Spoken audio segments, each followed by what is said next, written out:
Hello friends नमस्कार मु आज आपण मन एक नुआ रेसिपी नहीं आसी जहाँकि आंब खटा रेसिपी एबे तो सीजनल चलची आंबर एबे टमाटो चलीगला एबे आंब खटा समस्ते घर घर प्रस्तुत करी खाइबेनी भाविली शनिवार अच्छी आज ता सहित डालमा खटा कले बहुत बढ़िया लगे भाविली आंब खटा टी करवा ताहले डेरी न करी आसतु जीवा रेसिपी आड़ू रेसिपी कौन सब नहीं आंब खटा इनग्रेडिएंट ता प्रथमे देखने फ्रेंड्स एठार देखंतु आंब आमे 3टा नेबा फ्रेश आंब या को भल भाव धोई एथुरु चोपा छड़े नेबा फ्रेंड्स कई चोपा सह करथांती किंतु कषा लगे चोपा छड़े देले आमर आंब खटाटा बहुत बढ़िया लगता है। एठार देखंतु गोटे आंब को प्रथमे देखंतु आमे धोईकी काटी नेले बे काटी देई तार कोइली बाहर कर नेले एबे देखंतु सब आंब को आमे काटी तार कोइली काढ नेले एबे आमर प्रस्तुत हो गला आंब खटा। एबे चलतु आमे गोटे कुकर रे या अल्प टिके पानी दे हलदी लुण दे सिझे दबा फ्रेंड्स एबे तो गैस रो समस्या तेणु करी आमको कुकर रे कले बहुत कम समय आंब खटा हो जाई थाए। आ गोटे कथा आम समस्त को ध्यान देबा पड़िबो गैस केमती कम खर्च रे आमे रोषेई करि परिबा तेणु करी प्रेशर कुकर रे बसाई नेली। एबे देखंतु चटपटा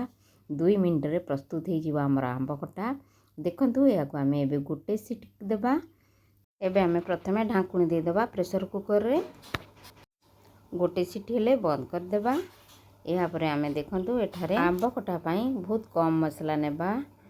एठारे देखंतु अल्प किछि लंका गुंड अदा कोरा रसुण कटा आउ भजा जीरा गुंड भुरसिंगा पत्र प्रथमे गोटे पैन नेबा पैन गरम हो गले अल्प किछि सोरिष तेल देबा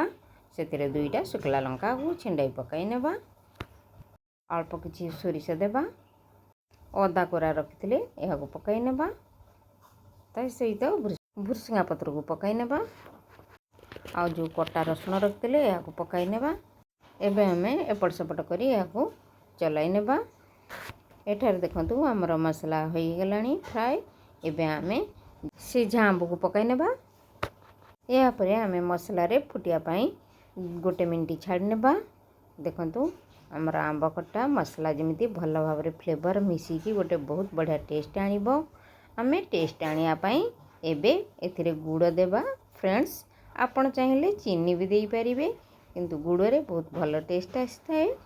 आमे एठारे गुड़ देबा आ गुड़ भी देह पाई बहुत भल फ्रेंड्स एठारे मु 3 रु 4 चम्मच गुड़ देइची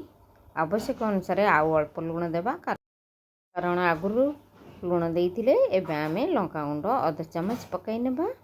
खट्टा मीठा रागर फ्लेवर बहुत बढ़िया कॉम्बिनेशन थाए आम आंब खटा रे। एबे हमर आंब खटा होई आसलानी एबे चलंतु धनिया पत्र पकाई नेबा काटिके रखिथिले आगुरु एहा परे भजा जीरा गुंड पकाई नेबा फ्रेंड्स देखंतु बहुत बढ़िया फ्लेवर देखा जाउची जीरा गुंड देवा द्वारा आउरी आमर खटार स्वाद 2 गुण बढ़ी जाई थाए। एबे आमर प्रस्तुत हो गला आंब खटा एबे चलंतु गरम गरम भात डालमा रे एहा को परेसी खाई नेबा